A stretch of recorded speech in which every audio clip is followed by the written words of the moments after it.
Alright guys, so before we get started with today's video, I want to talk about yesterday's YouTube short. I've been getting a lot of questions and people are wondering what happened to the Escalade. The engine blew up, bro. Literally. Like, the engine seized up at a red light. I wasn't dogging it. I wasn't racing it, nothing. It just stalled at a red light and then took it to the dealership. Dealership called me yesterday, told me that they have to order a new engine for it. So Thursday night, I know I put in the short, it was Friday, but it was actually Thursday.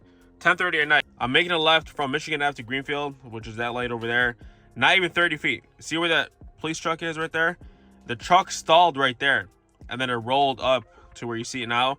And it kept saying to start again on the odometer, right? So I press the brake, hit the button, it just clicks. Like no cranking, nothing, just clicks. Like here it's starting engaging, but nothing's happening. So I call my guy at Flagship Motor, he's pulled up, bro. Got some tools, we disconnected the battery. I really thought it was some kind of like safety, maybe something shut off a module and that's why I wasn't turning on, but we did everything. I even went, because I wasn't too far away from the house, I went and got my scanner, plugged in the scanner, no DTCs. The only DTC it showed was a starter relay, because we tried to pull out the starter relay, put it back in. Like I'm telling you, nothing was working. So I called OnStar, which is this thing over here. They sent a tow truck within like an hour. Towed it. We got there at like 1 a.m. Dropped it off to the dealership, and I wasn't recording any of this because I'm like, bro, there isn't there's no way this engine blew up. Like probably it's something they have to like reset or an update or something. So I didn't pull out my phone because I wasn't really expecting this. Dealer calls me yesterday and sends me these pictures. Well, this is it getting towed. If you guys watched the short, you've already seen this video, but they couldn't put it in neutral because there is no neutral switch. All of it is electronic, so if you want to put it in neutral, you have to disconnect the drive shaft. Like, it was a mess, bro. On the rear wheels, I know it looks like it's getting dragged, but there's actually skates on there, so the rear wheels will lift it off the floor. But yeah, dealership calls me the next day, tells me that they have to order a new engine for it. Engine's gone. This is them already tearing it apart because they have to send some pictures to GM for warranty before they can order the new engine. But that's crazy, bro. Not even 1,900 miles on the truck. And I was babying that thing. Like, you know what's crazy? I was on the way to the gas station to fill up some gas so I could do a POV drive. That's why it was so late at night. And I couldn't even make it to the gas station. I stalled out at the red light. But that's that for the V. That thing's going to be gone for a minute. They gave me this XC6 to drive around, which is a bummer, but it is what it is. So today's video, we got a whole bunch of new parts for the Chrysler 170. That's what I'm going to start calling it from now on. I'm going to show you what we got. We got new headlights, HID headlights from the dealer. I got a Demon 170 air intake, so we're gonna put a Demon 170 cold air intake on there. Just a bunch of stuff. We're gonna start installing them, installing all the coolers. I can't install, I can't put, what do you call it? I can't put radiator coolant in there now because the hoses are too short, which I'll show you there in a second. Let's get into today's video, and then we'll see where we end up. All right, guys, so here is how the setup was looking so far. As you can see, the upper radiator hose is too short because the engine sits a little bit higher than usual. So I went to AutoZone and I found this radiator hose off some random car, and what we're gonna do is install it, see if the elbow fits the same as the OEM one, and then we're gonna have to take the spring out of it and then that sleeve that you see on there and hopefully make it work. I think this one didn't fit, so we have to go back to AutoZone and grab another one, but you're gonna see us install it here in a second.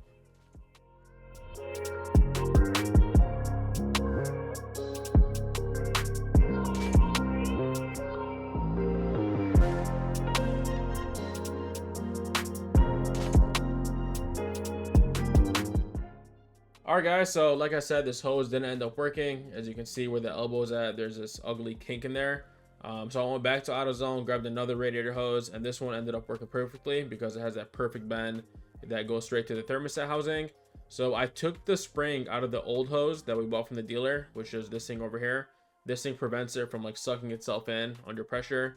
And then we're gonna install the original clamps, which are these over here, and then we should be all good.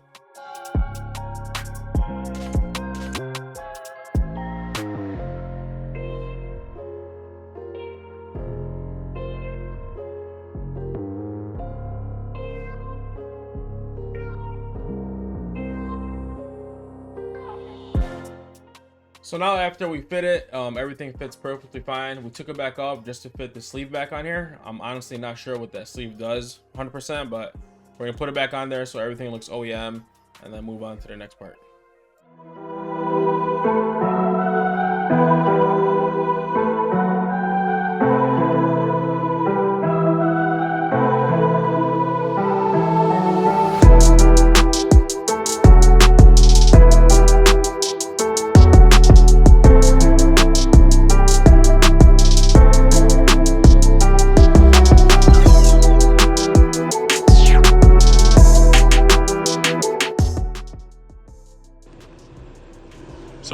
to go on the upper and lower radiator hoses. Got them installed, got the spring installed in there. We even reuse the sleeve just to make it look like it's OEM. Next, I'm going to be installing all these parts that you see over here. This is an OEM Demon 170 cold air intake. Look how big this thing is. Only difference is this one doesn't have the Demon on there. It just has the Mopar logo. It has the crankcase ventilation system as well as the hose. And that is going to plug in right over here. On the Jeeps, this vent was right over here. So I had to order a new supercharger cover. And as you can see, plugs in like OEM, and that will plug in right there. And then the 3 screws will hold in that crankcase ventilation thing. And it has a plug that goes to it, but the plug I'm gonna have to extend because, like I said, the Jeep one is right over here. So these two are gonna have to go all the way back over here. So before we install that, we have to figure out the steering situation. So we're trying to use these double U joints. We have to make it where, I don't know if you see this, but see the angle that it's at? It's almost like a 90 degree. So if it's too much of a corner, it's binding like this. So we're trying to figure out if we could use double U joint and give it that leverage that it needs. So that's why I'm not installing the air filter yet. But we're installing the cooling system pump with the cooler. That goes on this side. I already did the bracket. That's where these 3 are gonna go in here. And then there's a shroud that will slide over there once that's installed. So all this stuff goes on this one corner.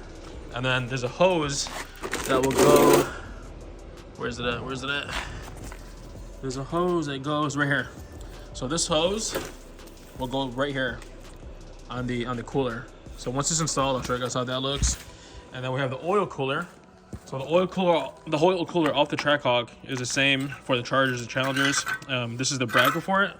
So the bracket goes something like this. Hold on 1 second. It goes something like this. Like that. The cooler goes through it. And then also there's another shroud that covers it up. So you'll see 2 shrouds on each side. And the coolers, the 2 lines, will plug in right, I don't know if you see this. Oh, right there. So I gotta pop off those two seals, and then the cooler will plug into that. And there's 2 C-clips in there that will secure it. And then all the coolers will be done. And then after that, I can install the reservoir for the supercharger. And this will sit something like that. You got these 2 hoses that go to the supercharger. And this will run just like that. And this line runs all the way to here, to the pump. So I'm gonna set up the tripod, start setting this stuff up, and then we'll see how far we get today. These right here are the new headlights. These are HID headlights. These are the old ones. These were halogens, but we're gonna be upgrading them. Let me open that box. Show you guys how this stuff looks.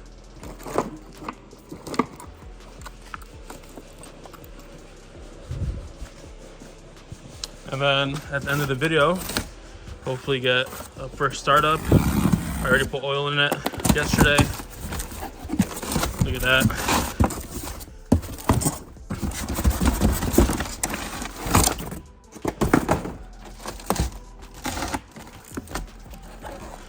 Brand new.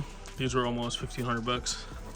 By HID, they had the ballast at the bottom, right over there. And the plug, it's the same plug off the V6 harness. We just have to wire it differently.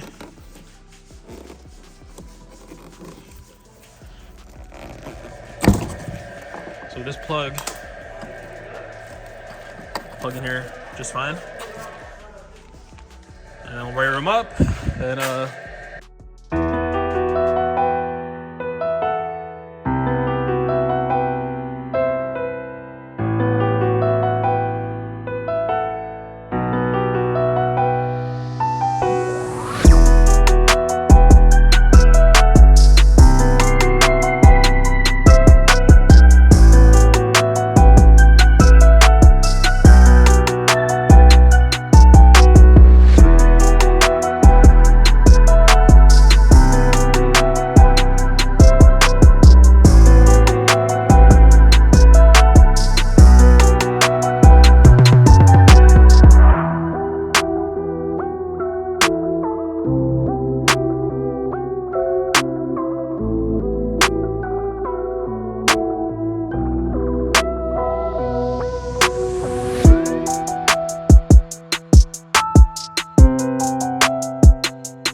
All right, got both coolers done. Got the oil cooler connected with the shroud.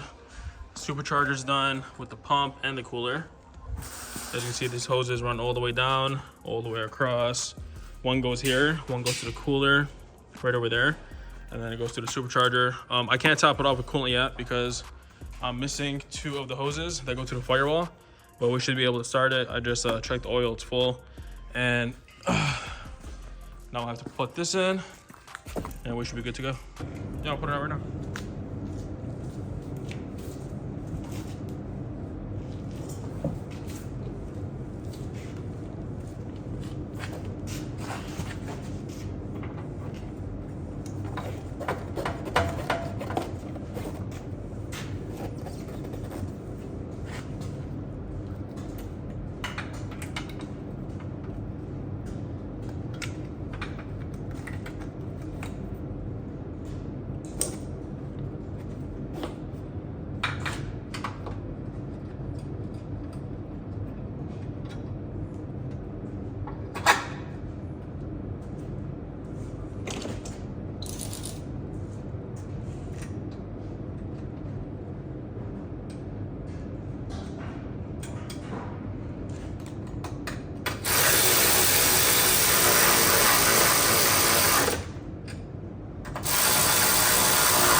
The feeling of it is way better than before.